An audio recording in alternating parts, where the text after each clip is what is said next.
مثل الذين حملوا التوراة ثم لم يحملوها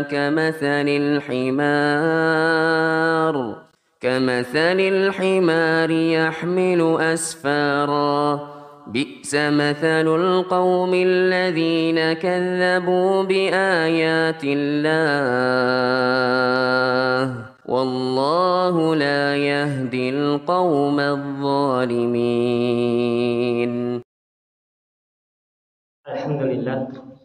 Alhamdulillahi hamdan katsiran thayyiban mubarakan fih mubarakan alaina kama yuhibbu rabbuna wa yarda.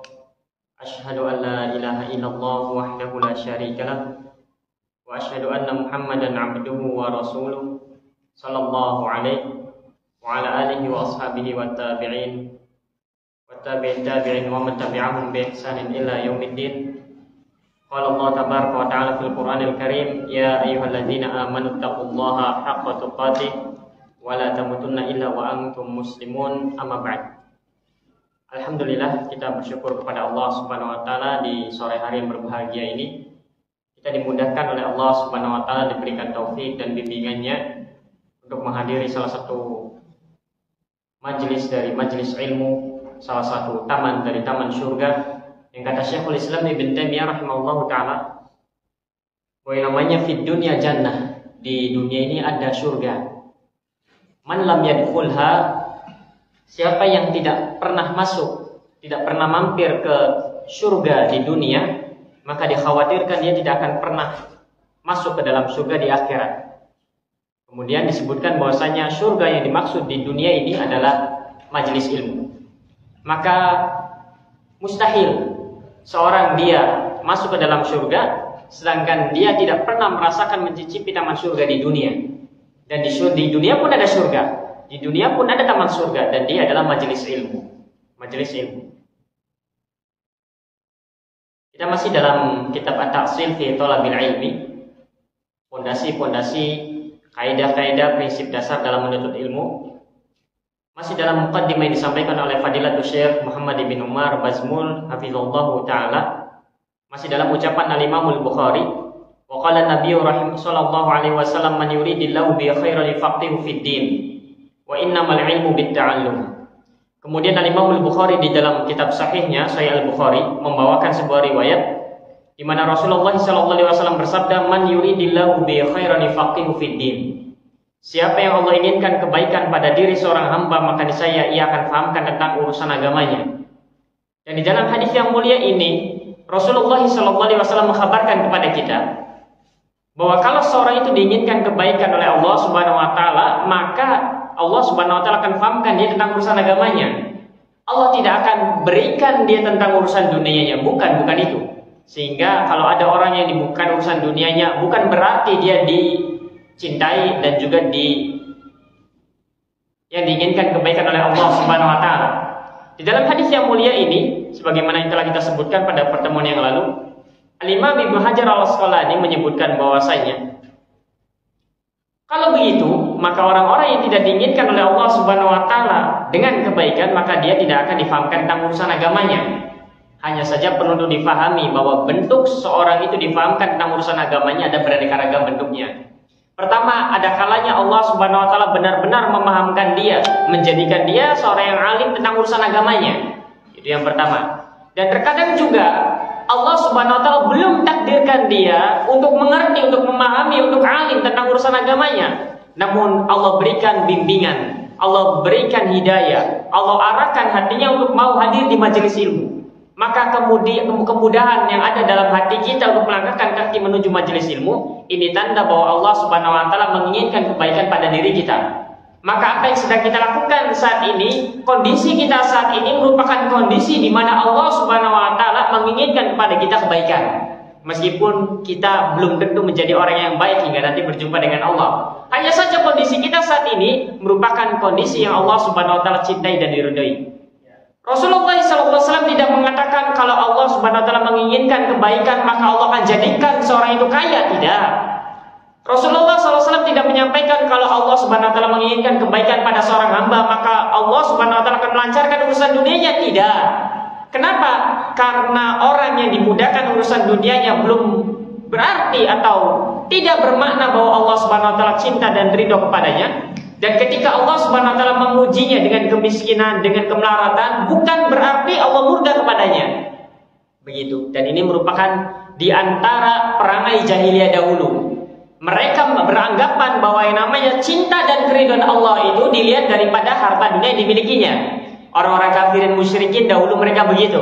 Sehingga dikatakan oleh Syekh Muhammad bin Abdul Wahab bahwasanya di antara perangai jahiliyah adalah mereka tertipu, terperdaya dengan dunia. Bagaimana bisa? Mereka beranggapan kalau Allah Subhanahu wa taala memudahkan urusan dunianya, kemudian mereka menganggap bahwa dia adalah orang yang dicintai dan diridhoi.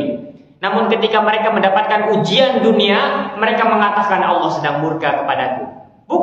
Bukan itu tolak ukurnya. Seorang yang dalam keadaan miskin sekalipun, yang tidak memiliki apa-apa sekalipun, tidak berarti dia dimurkai dan juga tidak berarti dia dicintai oleh Allah Subhanahu wa taala. Dan adalah iman. Dan tidak berarti juga ketika Allah Subhanahu wa taala memudahkan urusan dunia kita, bukan berarti Allah ridho dan Allah cinta kepada kita. Dan bukan pula berarti Allah Subhanahu wa taala murka kepada kita. Karena namanya hakikat kekayaan dan kemiskinan hanyalah ujian. Namun, siapa yang tidak diberikan ilmu, siapa yang tidak diberikan pemahaman din, siapa yang tidak digerakkan hatinya untuk datang ke majelis ilmu, maka dia adalah orang-orang yang dijauhkan kebaikan oleh Allah. Berbeda halnya. Namun orang yang diberikan pemahaman yang baik, diberikan ilmu, diberikan akidah yang lurus, diberikan tergeraknya hati untuk menghadiri majelis ilmu, maka ini merupakan tanda orang-orang yang dicintai dan diinginkan kebaikan oleh Allah Subhanahu wa taala. Beda halnya dengan harta dunia. Diberi bukan berarti Allah ridho, dan pula tatkala Allah menahan harta tersebut bukan berarti Allah murka.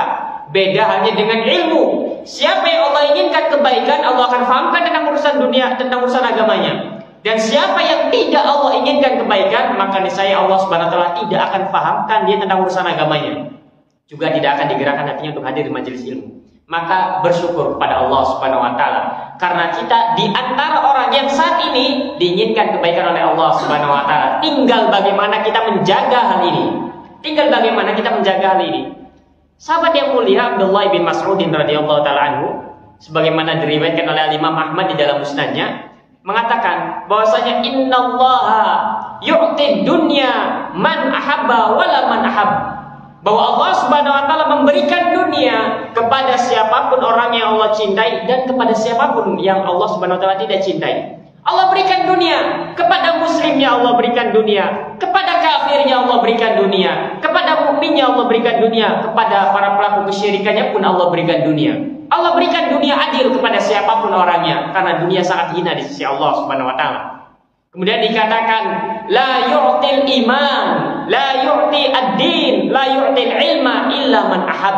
Dan Allah Subhanahu wa taala tidak memberikan agama, Allah Subhanahu wa taala tidak memberikan iman, Allah Subhanahu wa taala tidak akan memberikan pemahaman yang baik dalam ilmu kecuali bagi orang-orang yang Allah cintai saja. Beda halnya. Berbeda jauh antara dunia dan ilmu. Kalau Allah memberikan ilmu, tanda Allah cinta, tanda Allah ridho, tanda Allah inginkan kebaikan. Kalau Allah berikan dunia, belum tentu Allah cintai, belum tentu Allah ridhoi. Sehingga dari sini yang seharusnya harus digali adalah perhatikan diri kita, perhatikan hati kita. Apakah tatkala kita diberikan dunia, bagaimana kondisi hati kita? Terkadang kita akan dapati, dan wajar namanya manusia, ketika Allah Subhanahu wa taala mudahkan urusan dunia kita, Allah lancarkan bisnis kita, perdagangan kita, kemudian Allah berikan begitu saja banyak harta dunia berupa rezeki, berupa harta, maka muncul dalam hati kita kegembiraan. Ketika misalkan usaha kita bangkrut, atau usaha kita kurang lancar, atau kita mendapatkan musibah dalam usaha kita, maka kita pun merasa sedih. Wajar manusia begitu, memang tabiatnya. Namun perhatikan kondisi hati kita. Manakala terluput dari kita sehari, 2 hari tanpa ilmu, manakala kadang Allah Subhanahu wa taala memberikan nikmat berupa pemahaman, bagaimana kondisi hati kita? Kalau saja sampai kita terluput hari-hari kita tanpa ilmu, biasa saja. Atau mendapatkan faedah yang baru, mendapatkan pengetahuan yang baru, mendapatkan ilmu yang baru, biasa saja. Maka hati-hati, ada yang rusak dengan hati kita.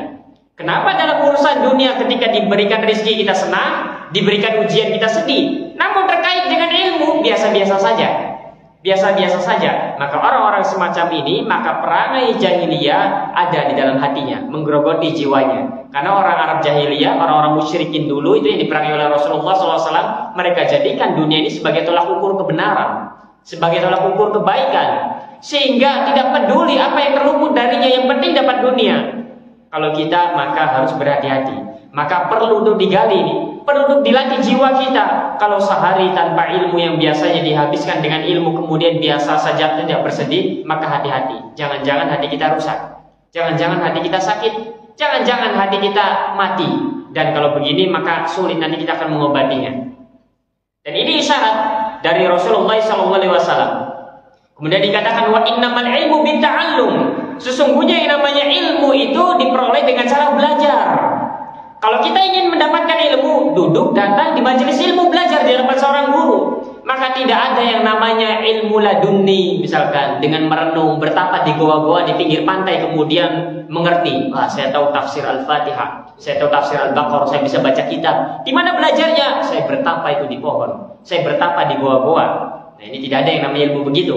Yang namanya ilmu kata Rasul, ini kata Rasul. Yang namanya ilmu kalau kau ingin bisa baca kitab, ingin bisa baca Al-Quran, belajar. Belajar di hadapan seorang ahli, maka engkau akan mengerti, engkau akan memahami ilmu. Maka yang namanya ilmu ini dia tidak diturunkan, tidak pula diwariskan, tidak pula diturunkan. Kemudian saya berpesan ini, saya punya peninggalan ilmu misalkan, saya turunkan kepada wahai anakku. Tiba-tiba anaknya bisa baca kitab, bisa baca Al-Quran, itu tidak ada yang begitu. Tidak ada yang begitu. Karena Rasulullah SAW telah menggariskan, kalau kau ingin mendapatkan ilmu, hadir di majelis ilmu. Kalau kau ingin mendapatkan ilmu, belajar di hadapan seorang guru, bukan malah bertapa, bukan malah menyendiri, membaca zikir-zikir tertentu dan lain sebagainya, kemudian tiba-tiba faham Al-Quran. Tidak ada yang semacam itu. Wa qala Abu Dzarin, Al-Imam Bukhari masih membawakan beberapa riwayat dan athar. Kemudian dikatakan bahwa sahabat yang mulia Abu Dzar mengatakan, "La wada'tumus samsamah 'ala hadhihi wa asharu ila qafahu." Kalau seandainya kalian kemudian meletakkan sebilah pedang di leherku, kata sahabat yang mulia Abu Dzar, "Tsumma dhanantu anni unfidhu kalimatan sami'tuha minan Nabi sallallahu alaihi wasallam qabla an tujizu 'alayya la anfadtuha." Kemudian aku menyangka bahwa masih ada kesempatan waktu untuk aku menyampaikan ilmu yang aku dengar dari Rasulullah SAW, maka niscaya aku akan sampaikan ilmu tersebut.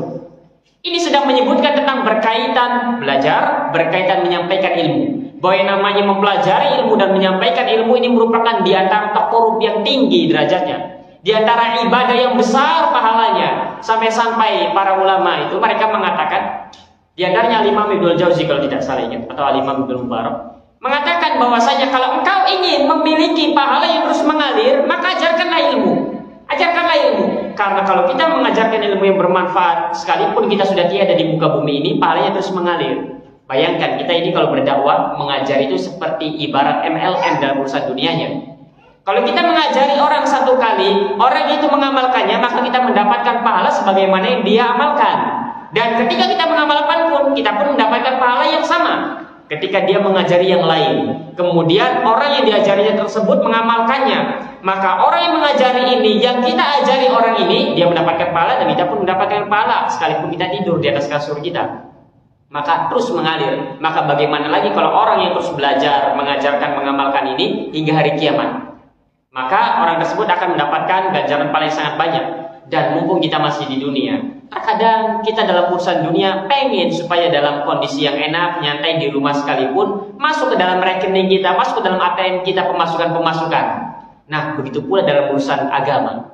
Pikirkan oleh kita, cari mana saja amal jariah yang kira-kira sekalipun kita sedang tidur di rumah, transfer pahala itu terus mengalir pada rekening ATM kita, ATM pahala kita.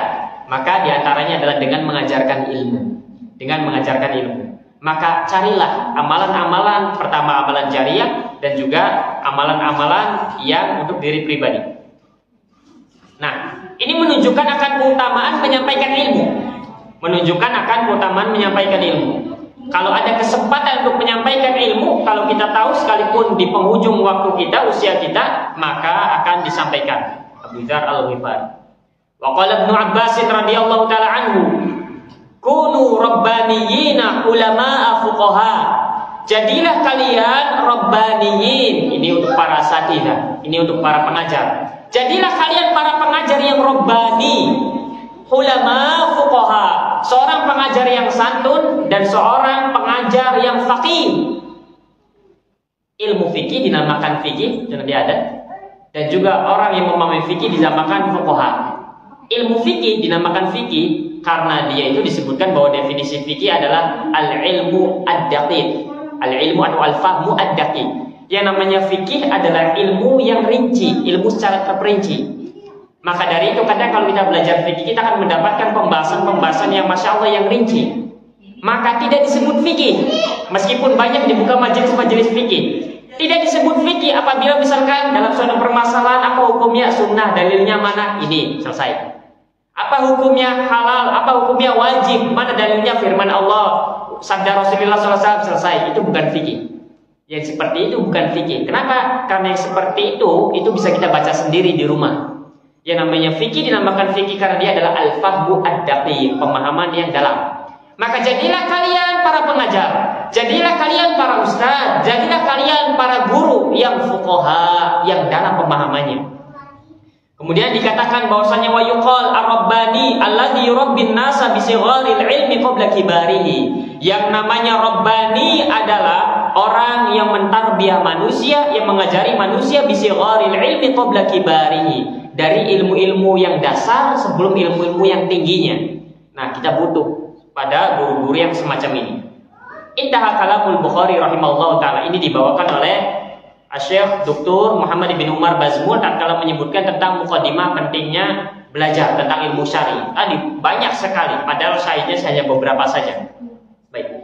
Al-Imam Ibnu Qayyim Al-Jauziyah rahimahullah ta'ala menyebutkan, cukuplah ilmu ini mulia, cukuplah ilmu syar'i ini yang sedang kita pelajari, yang sedang kita bahas ini agung. Tatkala Allah Subhanahu wa taala berfirman dalam surat Al-Mujadalah ayat 11. Allah Subhanahu wa taala berfirman dalam penggalan ayatnya, yarfa'illahu alladzina amanu minkum walladzina utul ilma darajat. Sungguh Allah Subhanahu wa taala mengangkat orang-orang beriman di antara kalian. Orang-orang beriman di antara kalian mendapatkan tingkatan derajat yang tinggi. Allah angkat derajatnya di surga. Walladzina utul ilma darajat, dan orang-orang yang berilmu di kalangan orang-orang yang beriman itu Allah akan tinggikan beberapa derajat daripada orang yang sekedar beriman. Maka orang yang beriman dia sudah mendapatkan ketinggian derajat di sisi Allah Subhanahu wa taala, dan orang yang berilmu dan beriman mendapatkan beberapa derajat tingkatan daripada sekedar orang-orang beriman saja. Alhamdulillah kita muslim, alhamdulillah kita beriman. Maka apakah kita tidak ingin mendapatkan derajat yang tinggi lagi? Bagaimana caranya? Dengan cara belajar, dengan cara menuntut ilmu. Karena Allah tinggikan orang-orang yang berilmu yang juga beriman dibandingkan dengan orang yang hanya sekedar beriman saja. Kemudian dikatakan oleh Imam Ibnu Qayyim, kalau tidak ada yang menerangkan tentang dalil keutamaan ilmu kecuali ayat ini saja, maka sudah cukup bahwa ilmu itu tinggi, bahwa ilmu itu mulia. Bagaimana bisa? Kan hanya menyebutkan orang beriman Allah tinggikan, dan Allah tinggikan beberapa derajat orang-orang berilmu. Mana sisi keutamanya itu mana? Kan cuma beda beberapa derajat saja. Kan tidak ada perbedaannya. Maka jawabannya, Allah Subhanahu wa taala menyebutkan perbedaan tingkatan antara orang yang sekedar beriman dengan orang yang beriman juga berilmu. Darajat, beberapa derajat. Berapa beberapa derajatnya itu berapa? Jawabannya lebih dari 3, bisa 3, bisa 4, bisa 5, dan seterusnya beberapa derajat. Sekarang satu derajatnya itu berapa? Satu derajatnya itu ukurannya berapa?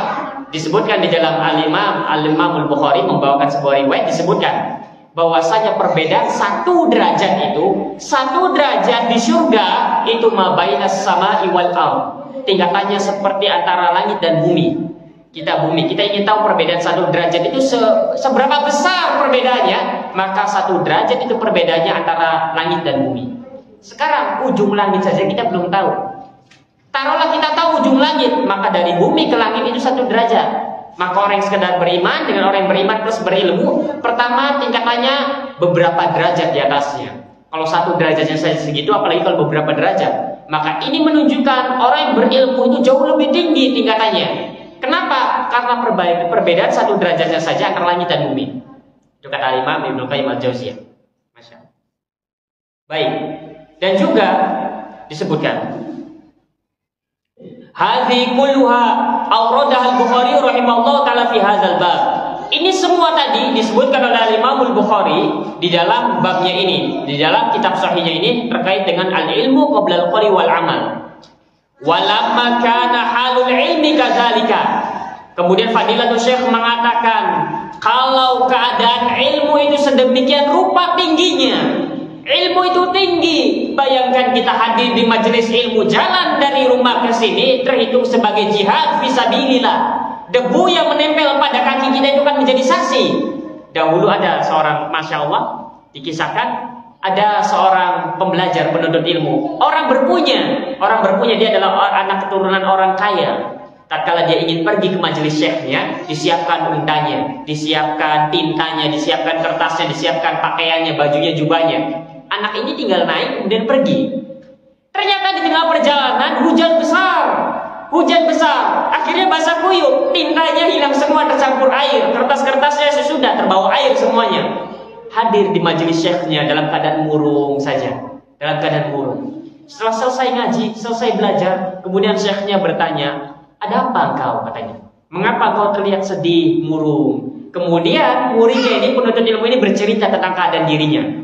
Bayangkan, datang dari rumah menuju majelis syekhnya, hujan besar di jalan, basah kuyup. Kalau kita kan, Masya Allah, kita sekarang muda, ada motor, ada mobil, ada ini dan ada itu. Kalaupun hujan tidak mungkin basah kuyup, meskipun mungkin basah sebagian. Ini sampai begitu sedih datang di majelis syekhnya. Kemudian syekhnya mengatakan, kesedihanmu ini kalau pulang nanti akan hilang. Kenapa? Pulang engkau bisa mengganti pakaianmu, engkau bisa mengambil kertas-kertas yang baru karena engkau adalah orang yang berpunya. Kesedihanmu akan hilang. Hanya saja apa yang aku rasakan saat dulu belajar, aku saat dulu menuntut ilmu, akan aku bawa penderitaanku di hadapan Allah Subhanahu wa taala.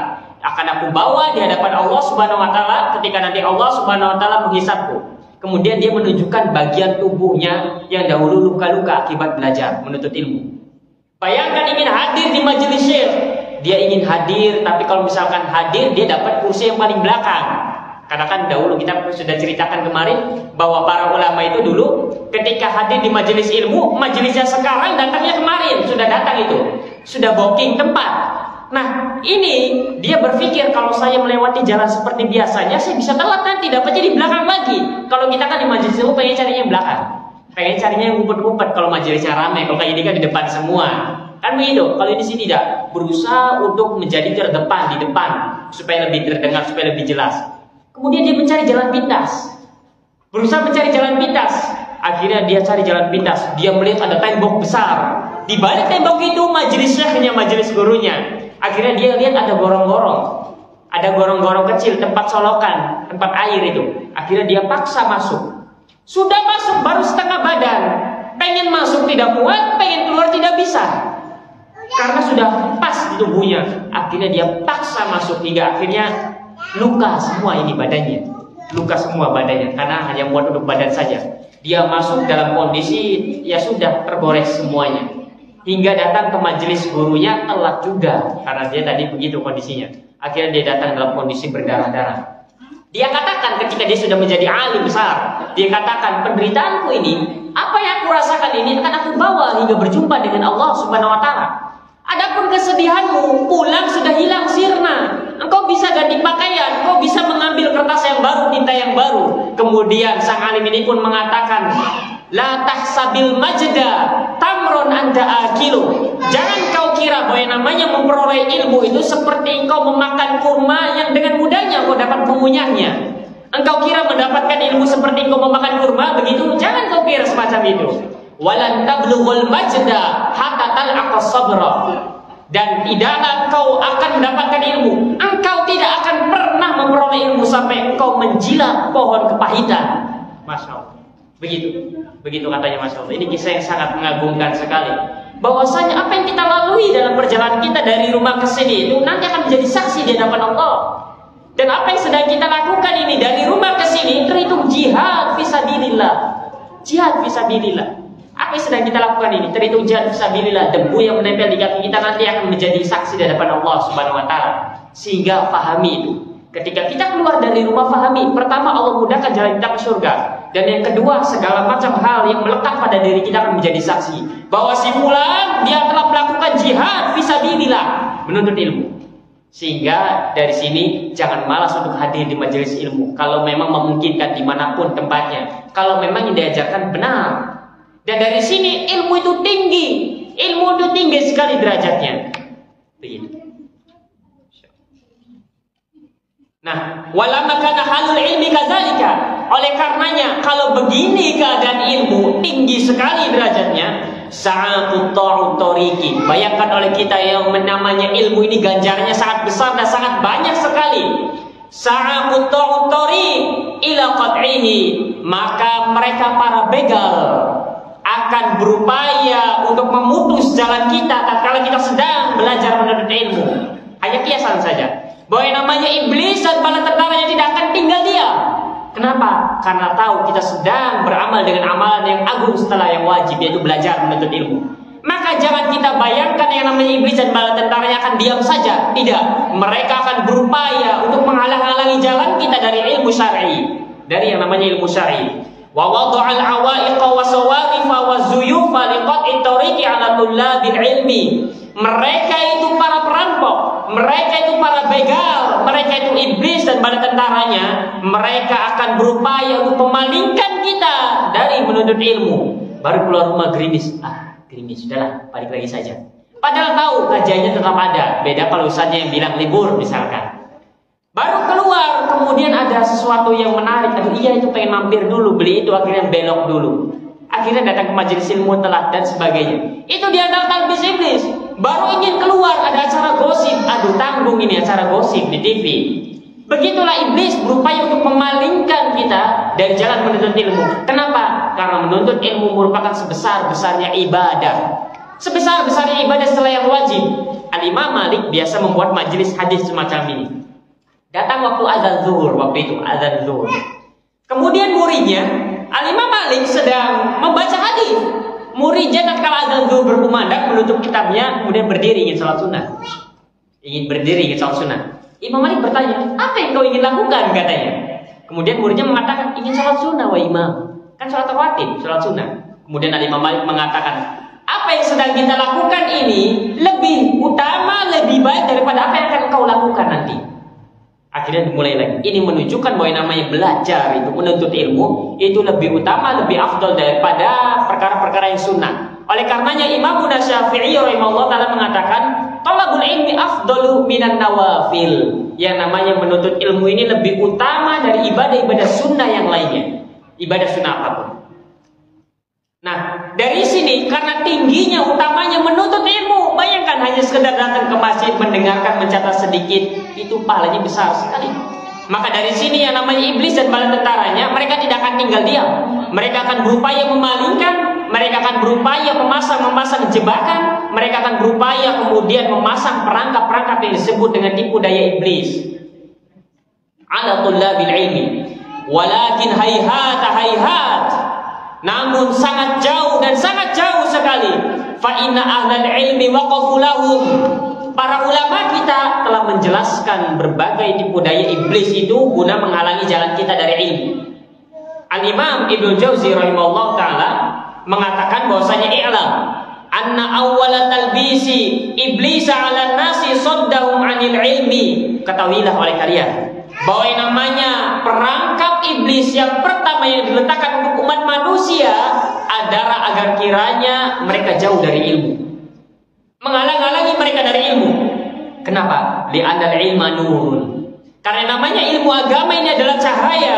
Fa idza atfa'a masabihahum khabbatahum fil dhulami kaifa syaa. Karena kalau iblis dan bala tentaranya berhasil memadamkan cahaya ilmu itu, maka mereka akan menyesatkan kita semua dengan mudahnya, dengan leluasa di dalam kegelapan kebodohan. Oleh karenanya iblis dan bala tentaranya tidak akan tinggal diam. Mereka akan membuat perangkap-perangkap yang disebut kalau di dalam kitab-kitab adab disebut dengan al-mu'awwiqat. Makanya ada kitab namanya Mu'awwiqat fi Talabil Ilmi, Al-Mu'awwiqat fi Talabil Ilmi dan lain sebagainya. Penghalang-penghalang dalam menuntut ilmu dan sangat banyak sekali jumlahnya. Lebih dari 20, lebih dari 50 dan lain sebagainya. Dikatakan di sini, fa inna ahlal ilmi waqafu lahum. Dan para ulama kita telah menyingkap takbir itu. perangkap-perangkap yang telah dipakai atau dipasang oleh iblis dan bala tentaranya. Wa kana min judi fi hadzal bab al-isyaratu ilal adabi wal muhimmati lati takshifu tilka zuyufa wal abatila. Dan di antara usaha mereka para ulama untuk menyingkap tipu daya iblis ini, untuk menyingkap berbagai al-mu'awwiqat, penghalang-penghalang yang menghalangi manusia dari ilmu, mereka banyak mengisyaratkan pembahasan ini dalam kitab-kitab adab dan juga perkara-perkara yang penting dalam menuntut ilmu. Allati takshifu tilka zuyufa wal abatil, yang dapat menyingkap segala hal yang dapat memalingkan kita dari ilmu, yang dapat menyingkap al-mu'awwiqat, penghalang-penghalang dalam menuntut ilmu itu. Karena namanya penghalang-penghalang menuntut ilmu ini sangat banyak sekali. Di antaranya niat yang rusak, di antaranya cinta ketenaran, cinta popularitas, di antaranya angan-angan. Kadang ini banyak juga kita dapati. Kadang seorang, saya ingin bekerja dulu, mengumpulkan uang yang banyak. Nanti kalau saya sudah punya uang yang banyak, saya bisa panggil ustaz, saya bisa datang ke majelis ini, saya bisa mudah beli kitab dan lain sebagainya. Ini namanya angan-angan. Ini namanya diantara mu'awwiqat yang dihembuskan oleh iblis. Kenapa? Agar kita terhalang dari menuntut ilmu. Yuk kita hadiri majelis ilmu. Nanti sajalah, saya ingin fokus bekerja dulu, mencari harta dulu, mengumpulkan harta dulu, supaya nanti bisa beli kitab, supaya nanti enak tenang, tidak memikirkan urusan dunia. Pikirnya akhirnya dia pun bekerja banting tulang pontang panting, tidak mendapatkan harta. Akhirnya harta tidak mendapatkan, juga ilmu tidak didapatkan. Sampai sekarang ya begitu-begitu saja. Maka hati-hati, ini diantaranya angan-angan. Diantaranya juga adalah karena menyanyiakan waktu, karena enggan hadir di majelis ilmu dan sebagainya, yang nanti di penghujungnya kita hanya akan menuai penyesalan. Disebutkan oleh Al-Imam Yahya bin Mu'adz di dalam kitab Mau'izatul Mu'minin, bahwasanya min a'zamil ightirari indi, di antara ketertipuan terbesar menurutku, di antara bentuk keterpedayaan terbesar menurutku adalah intidharu zar'il jannah bi badrin nar. Bahwa seorang itu mengharapkan dapat memetik buah-buahan di surga, seseorang dapat memakan buah-buahan di surga, seseorang dapat memanen buah-buahan di surga, namun di dunia dia menanam bibit-bibit pohon yang akan tumbuh di neraka. Ini merupakan di antara keterpedayaan terbesar. Betapa banyak kita menghayalkan sesuatu yang Masya Allah, saya ingin belajar di sana supaya bisa fokus, saya ingin ini, saya ingin itu, namun dia menyanyiakan kesempatan yang Allah berikan. Maka sudahlah, memikirkan itu hanya akan dapat menghalangi kita dari ilmu. Apa yang bisa kita lakukan sekarang, lakukan. Kalau bisa sekarang hadir di majelis ilmu, hadir di majelis ilmu. Jangan menunggu kaya, jangan menunggu kita mapan, karena yang namanya ambisi manusia tidak akan ada akhirnya. Saya ingin ke majelis ilmu kalau nanti gaji saya sudah 5 juta. Ternyata ketika gaji sudah 5 juta, saya ingin kalau sudah 10 juta.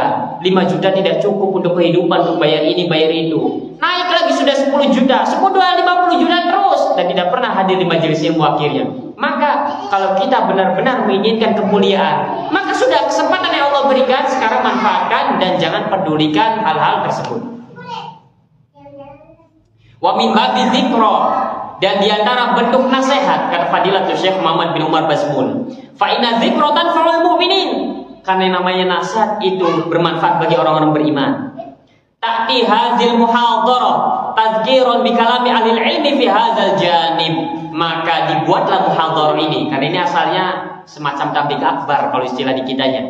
Maka datanglah acara tabligh akbar ini dalam rangka untuk mengingatkan dengan ucapan para ahli ilmi, dengan ucapan para ulama fi hadzal janib, dari sisi yang akan kita sebutkan. Asa an taj'alallahu fi dzalika naf'a wal khaira al-'amima, dan kami berharap semoga Allah Subhanahu wa taala menjadikan muhadharah ini sebagai manfaat juga kebaikan yang merata. Faqulu musta'inan billah, dan aku katakan dengan senantiasa memohon pertolongan kepada Allah Subhanahu wa taala. Asuqu lakum waffaqakumullahu taala ma yata'allaqu bihadzal muhadharah min kalami ahli ilmi min khilali usuli uratibuha lakum. Aku akan menyampaikan kepadamu terkait dengan nasihat-nasihat para ulama, terkait dengan bimbingan wejangan mereka para ulama, dengan tertib, dengan urut, dengan sistematis, terkait dengan pondasi-pondasi yang harus kita bangun dalam menuntut ilmu nanti. Wa azkuru ma yata'allaqu bi itsbati minad dalil. Setelah nanti metodologi yang akan disebutkan adalah pertama menyebutkan kaidah. Kemudian Fadilatul Syekh akan menyebutkan dalil dari kaidah, dalil dari prinsip yang akan disebutkan. Tsumma azkur ba'da dzalikal umura allati tabtani ala hadzal asli. Dan kemudian aku akan menyebutkan tentang cabang yang dibangun di atas kaidah yang aku sebutkan itu. Nah, apa saja permasalahan-permasalahan yang akan disebutkan nanti? Wa hadzal usulu hiya taliyah adzkuruha jumlatan tsumma nufassiluha. Aku akan menyebutkannya secara global terlebih dahulu, kemudian nanti dalam babnya akan disebutkan secara terperinci. Pembahasan pertama nanti akan kita bahas adalah talabul ilmi alladzi yahtajul muslimu lil qiyami bima yajibu alaihi min ibadati rabbi fardun wajibun alaihi. Bahwa menuntut ilmu yang mana seorang muslim itu butuh untuk menegakkan agamanya, untuk beribadah kepada Allah, itu hukumnya fardun wajibun, hukumnya wajib. Wa ma zada ala dzalika fatahsiluhu min babi furudul kifayah. Adapun ilmu-ilmu lain yang lain selain ini selebihnya, maka itu hukumnya hanya fardu kifayah saja. Nanti akan kita bahas apa saja ilmu yang dapat menopang kita dalam beribadah kepada Allah Subhanahu wa taala yang dihukumi wajib ain itu. Jangan sampai kita belajar suatu ilmu kemudian kita menganggap bahwa ilmu yang kita pelajari hukumnya wajib. Kita menganggap bahwa ilmu yang kita pelajari itu kita mendapatkan pahala yang besar, ternyata bukan. Ternyata itu hanyalah ilmu-ilmu sekedar fardu kifayah saja dan lain sebagainya. Maka ilmu apa yang kalau kita mempelajarinya kita mendapatkan pahala dan terhitung kita menunaikan kewajiban. Karena apalagi kalau di sekolah-sekolah umum, kadang kita diberikan motivasi menuntut ilmu itu wajib bagi setiap muslim. Ilmu ini maksudnya ilmu matematika, ilmu kimia, ilmu dan lain sebagainya.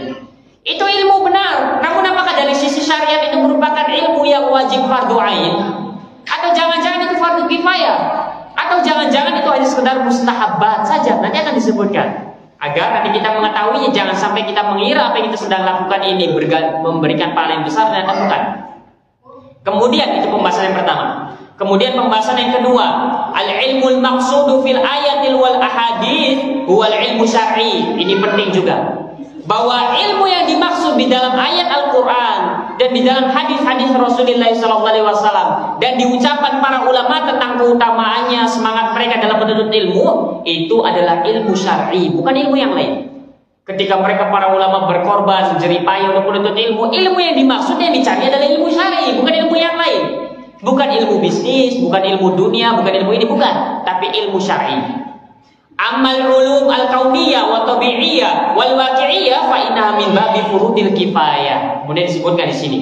Adapun ilmu-ilmu yang berkaitan dengan alam semesta, ilmu-ilmu yang berkaitan dengan sifat karakteristik seseorang, psikologi, ilmu-ilmu yang berkaitan dengan susunan bintang, asteroid, astronomi dan lain sebagainya, fa innaha min babi furudil kifayah. Maka ini hukumnya hanya fardu kifayah saja, bukan termasuk fardu ain. Itu pembahasan berikutnya, nanti akan dipaparkan dengan rinci. Kemudian pembahasan berikutnya yang ketiga, al-ikhlasu fi talabil ilmi syartun tatabu'i labtidai. Bahwa yang namanya ikhlas dalam menuntut ilmu ini merupakan syarat tatabu'i, syarat yang senantiasa harus diikutkan. Sebelum belajar harus ikhlas, saat belajar harus ikhlas, dan setelah belajar pun harus ikhlas. Labtidai bukan syarat yang diperlukan di awal saja. Misalkan di awal saya tidak ikhlas, akhirnya tidak belajar. Saya ingin belajar hadir di majelis ilmu kalau sudah ikhlas, ternyata tidak ikhlas. Saya masih ingin dipuji, masih ingin tenar dan lain sebagainya, akhirnya tidak belajar. Nanti akan disebutkan juga, dibahas secara rinci. Nah, yang namanya ikhlas itu bukan syarat di awal, tapi syarat di awal, syarat di pertengahan, dan syarat di akhir. Syarat yang senantiasa melekat pada kita sampai nanti, sampai akhir, bukan hanya sekedar di awal saja. Kemudian al-ilmu wa qaulullahi wa rasulihi sallallahu alaihi wasallam wa qaulu sahabati ma'al ijma'i wal qiyasi as-sahihi. Ilmu itu, yang dimaksud ilmu itu apa? Yang dimaksud ilmu adalah firman Allah Subhanahu wa taala dan juga sabda Rasulullah sallallahu alaihi wasallam dan ucapan para sahabat dan ijma' para ulama dan juga qiyas yang sahih. Ini disebut dengan ilmu. Nanti akan disebutkan pula ucapan Imam Syafi'i bahwa ilmu yang dimaksud adalah ini. Selain ini disebutnya hanyalah waswas syaitan. Disebutnya waswas syaitan saja, bisikan hembusan syaitan. Jadi kalau kita ingin belajar agama, belajar ilmu agama, ilmu yang dimaksud itu kita harus tahu dulu ilmu apa. Yang dimaksud adalah ilmu, bukan nanti ilmu kanuragan. Sedang apa belajar ilmu? Ilmu apa? Ilmu kebal misalkan. Ilmu apa? Ilmu kesaktian supaya bisa ngilang. Itu namanya bukan ilmu itu. Bahkan menuntut ilmu itu wajib. Kalau kita Menuntut ilmu seperti jihad fisabilillah. Bahkan ridho fi jihad fisabilillah. Iya, ilmu apa yang dipelajarinya? Ilmu supaya bisa terbang, ilmu supaya bisa menghilangkan. Sekarang kan banyak begitu. Itu bukan ilmu, itu tidak termasuk ilmu syar'i. Kemudian pembahasan berikutnya, yang kelima, al-ulama warathatul anbiya fayura'a al-adaba ma'hum. Para ulama merupakan ahli warisnya para nabi. Para ulama, para ustadz, para kiai, para mubalik yang mengajarkan kita ilmu, mereka itu pada hakikatnya mereka adalah ahli warisnya para nabi, ahli warisnya. Fayura'a al-adabu ma'hum, maka kita perlu menjaga adab kita di depan mereka. Nanti akan disebutkan adab seperti apa yang harus dijaga. Jangan sampai kemudian kita mengkultuskan ustadz kita, mengkultuskan ulama kita layaknya seorang yang maksum misalkan. Maka ini pun harus diperhatikan. Memang kita perlu untuk beradab untuk mendapatkan keberkahan ilmu, namun beradabnya bentuknya bagaimana? Jangan berlebihan sampai nanti sujud, jangan berlebihan sampai nanti bekas airnya jadi rebutan. Jangan. Nanti akan dibahas karena ini penting untuk keberkahan ilmu yang akan kita peroleh. Kemudian nanti pembahasan yang akan kita bahas, ini judul-judulnya dulu, nanti perinciannya ada. Kemudian pembahasan berikutnya akan kita kaji adalah awaiqut talab. Penghalang-penghalang dalam menuntut ilmu. Penghalang-penghalang dalam menuntut ilmu. Nanti akan disebutkan beberapa pokok inti penghalang-penghalang yang menghalangi kita dari menuntut ilmu. Di antaranya penyakit-penyakit hati nanti akan disebutkan. Kemudian di antara pembahasan berikutnya juga adalah wasailu tathbitil ilmi. Di antara sarana, di antara alat untuk menguatkan ilmu yang kita peroleh. Bagaimana caranya? Ada orang belajar 5 tahun, 10 tahun, 20 tahun, namun seperti tidak pernah belajar. Nah, kita butuh alat untuk menguatkan apa yang kita peroleh itu. Nah, nanti akan dibahas pada pembahasannya. Kemudian, maqamatun nadhari fi masailil ilmi. Ini praktik untuk menerapkan apa yang kita peroleh dari teori. Nanti ini pembahasannya dalam permasalahan fikih nanti. Ini masya Allah lengkap semua. Nanti berkaitan dengan masalah akidah dan tauhid ada. Permasalahan dengan tazkiyatun nufus, karena nanti dalam pembahasan awaiqut talab akan dibahas tentang penyakit-penyakit hati.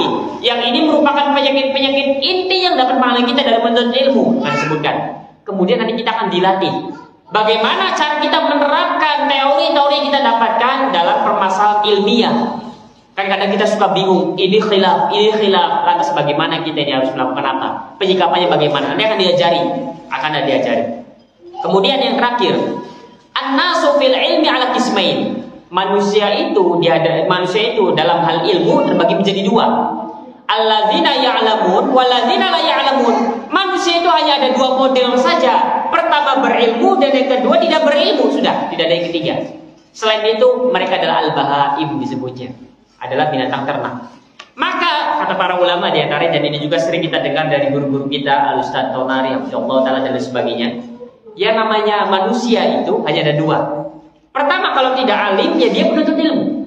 Jadi kita tinggal pilih saja, ingin menjadi seorang alim, ulama, atau menjadi penuntut ilmu. Kalau saat ini kita bukan seorang alim, maka usaha berupaya untuk menjadi seorang penuntut ilmu. Karena tidak ada setelahnya, tidak ada yang ketiganya, tidak ada yang keempatnya. Selain ini, hanyalah bahaim saja. Maka dari itu Al-Imamul Hasan Al-Basri mengatakan an-nasu kal bahaim. Manusia itu seperti binatang ternak. Laulal ulama, laulal ilmi, an-nasu kal bahaim. Kalau bukan karena ilmu, kalau bukan karena adanya para ulama, manusia itu seperti binatang ternak yang mereka hidup tanpa arah kesana kemari. Maka jadilah kita, pilih salah satu. Jadilah seorang alim atau seorang penuntut ilmu. Di antara mereka Al-Khadi Asy-Syafi'i. Al-Khadi siapa? Saya lupa namanya. Beliau mengatakan, ketika aku tahu bahwa namanya talabul ilmi faridatun ala kulli muslim, ketika aku tahu bahwa namanya menuntut ilmu itu wajib bagi setiap muslim, maka aku tetapkan bagi diriku untuk menjadi seorang yang menuntutnya, untuk menjadi seorang penuntut ilmu. Kemudian dikatakan, kalaulah aku tidak mati sebagai seorang alim ulama, maka minimalnya aku mati sebagai seorang penuntut ilmu. Dan begitulah seharusnya seorang muslim. Kalau kita tidak mati diwafatkan oleh Allah sebagai seorang alim ulama, minimalnya kita mati sebagai seorang penuntut ilmu, dan semuanya itu baik. Kemudian dikatakan hadhiyal usulu at-tis'ah. Ini adalah usul yang 9. Ini adalah 9 kaidah allati tanbani 'alaiha hadhil muhadharah wa tabda bil asli al-awwal. Yang mana muhadharah ini dibuat untuk menjelaskan terkait dengan kaidah-kaidah ini yang ada 9 nanti, dan nanti insya Allah kita akan menyebutkan satu persatu secara rinci terkait dengan kaidah-kaidah yang disebutkan barusan. Insya Allah. Wallahu taala alam bisawab.